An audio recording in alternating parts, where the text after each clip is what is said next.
Hello, Renee Flamont here.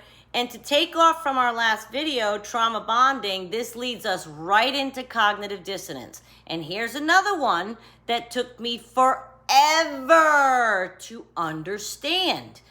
I could look up cognitive, I could look up dissonance. Okay, so it's a notion, cognition. It's a notion, it's a thing I've learned, it's a thing I've adapted to be my belief. And a dissonance is a disparity, a conflict. So you can understand what it means, but how it related to narcissistic personality disorder and what I was going through and why it was making it hard for me to break away, I didn't understand until I understood it. And it's another little tool to help you move around the corner if you are so wanting to. Which if you're at this channel, I'm not saying you're ready to leave, but I want you to understand cognitive dissonance anyway, because once again, just like with trauma bonding, education is the first step in at least recognizing it to be able to do anything about it. Whether you leave or not, you want to get a handle on this, okay? The examples I can use, and then we'll relate it to the narcissist, are smoking and eating bad for you, right? There's a lot of smokers out there that want to quit. There's a lot of people out there that want to stop eating bad food, and they're on a diet and they cheat, okay? When you're smoking cigarettes, when you're eating bad food, let's use both of those examples as the same. You know your cognition is that they are both bad for you. Done. I'm not here to argue about cigarettes or diet food or bad food. I'm not here to do that. You know they're both bad for you. So that's your cognition. The dissonance happens when you do it anyway. The dissonance is the act of, okay, so your action is going against what you believe to be good, right? The cognitive dissonance is the stress that you feel when you do an action that goes against the grain of your belief system. It's that stress you feel when you cheat on a diet, when you have cigarettes and you're trying to quit. I've never smoked cigarettes. I hear it's the worst addiction to kick. So is trauma bonding, but I hear nicotine is pretty bad. So you go to smoke that cigarette, you know it's bad for you. You know it's bad for you. Cognitive dissonance. So when you get into a point like that, you can do one of two things, right? You can change your action.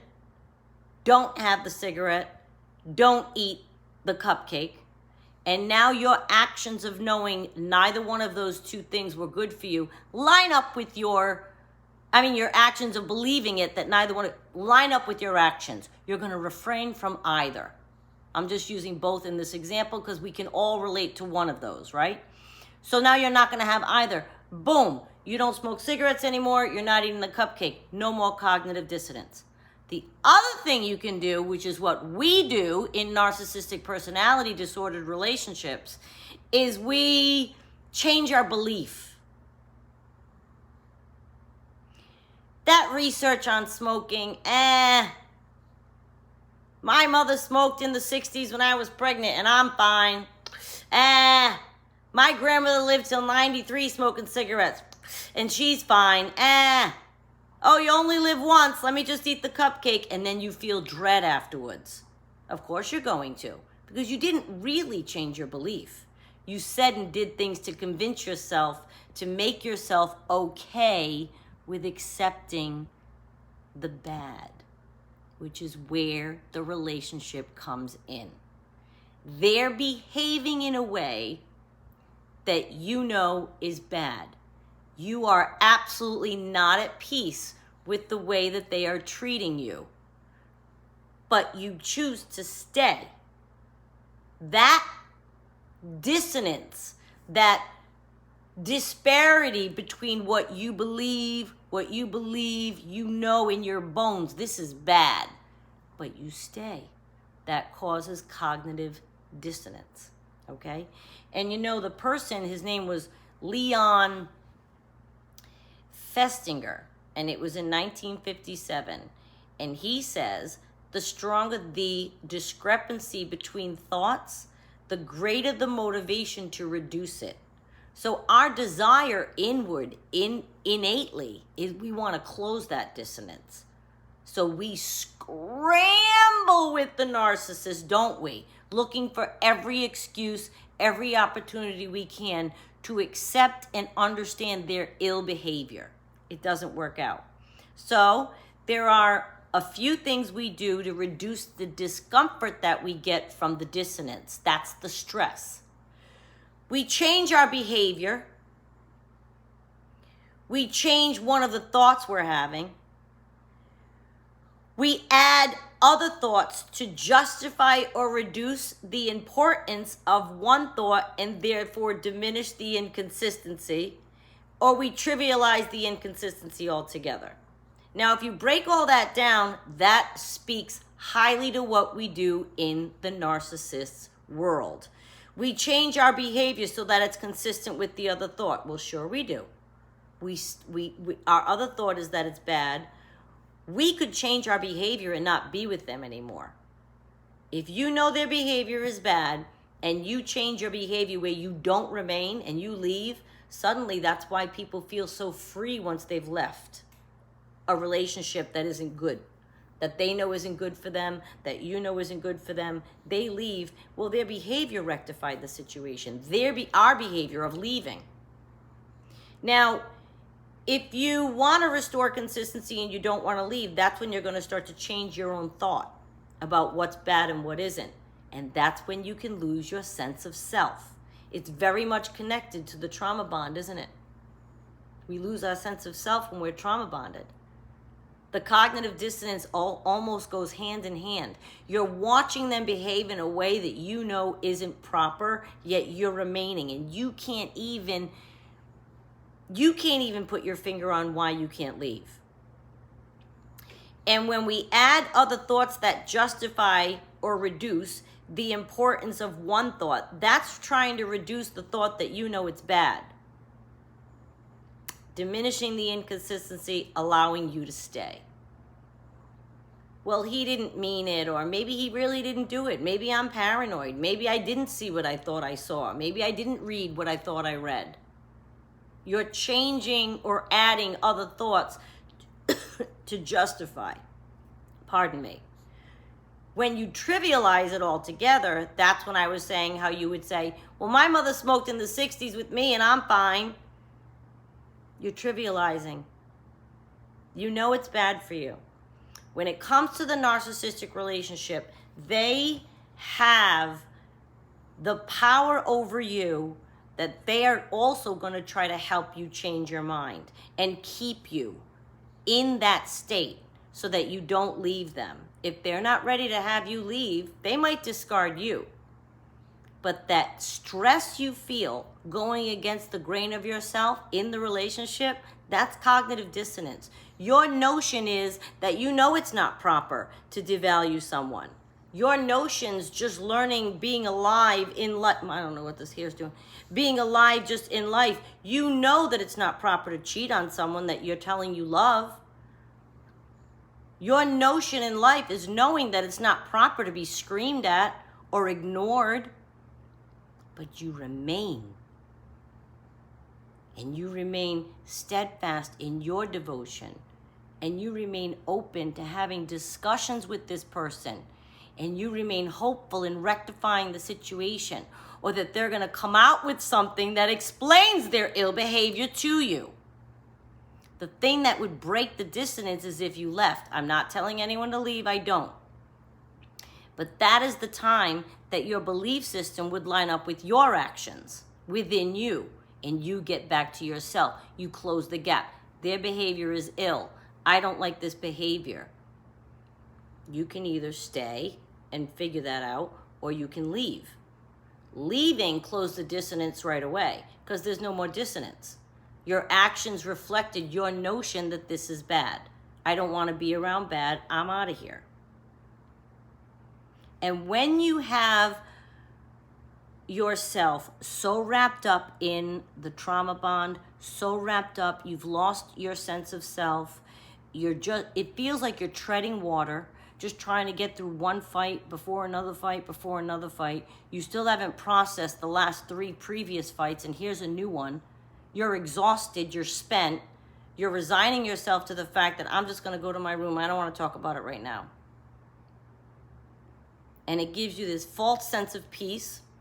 The next day you guys go out to eat, you're in a restaurant, you're acting like a couple, and nobody's the wiser. But inside you, you're all twisted up. Why? Because you know it's not right. You know what they did isn't right, and you can't figure out a way to make peace with it inside of yourself. I'm telling you now, the ways that we do that is we add ideas. You have to change your thought process, right? Well, maybe it wasn't that bad. Oh, nobody's perfect. Well, if I had to get another one, he'd have flaws too. I'd have to retrain him all over again.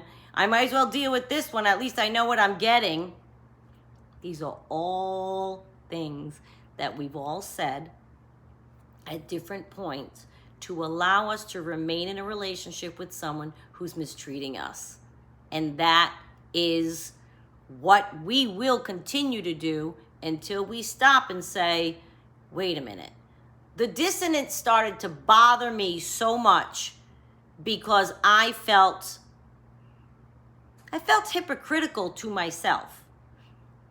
I tout myself as being an authentic person. I tout myself as wanting myself surrounded by authentic people. But here I was not really acting authentically. It bothered me enough to get out. I said, no, I'm not acting like myself. I know this is wrong. There's no way I want this.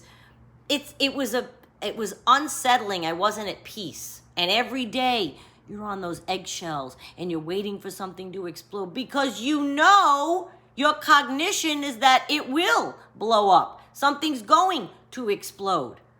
And you're not at peace with it. That's the dissonance. So cognitive dissonance gets kind of in the way of us being able to assess accurately the situation. You don't want to believe that the smoking is bad for you if you're addicted to it. And you're going to tell yourself anything you have to let yourself smoke. Like, so-and-so lived to 93 and they smoked every day. Like, my mother was smoking and I'm fine. Okay? Or with the diet food. Oh, you only live once. Oh, I'll start tomorrow. Well, I ate salad for lunch, so this cupcake's no big deal. I'll work out. I'll get on the treadmill. I'll make it go away. All kinds of things we tell ourselves to remain in it and make that bad choice for us. It's still a bad choice for us. I don't care how you dress it up. I don't care what you call it. I don't care what excuses you put to it, what reasoning you give yourself, what justifications you arrive at. I don't care. If you know the cognition, if you know that that is bad, that's bad. At least say to yourself, I'm going to do it. I know it's bad for me. At least there's no dissonance. You'll still have stress about it. Because then you'll wonder, well, why am I doing it if I know it's bad for me? You're making a choice that's bad for you. Yes, you are. At least own that and say, this is very bad for me. I'm doing this. I can't get control of it.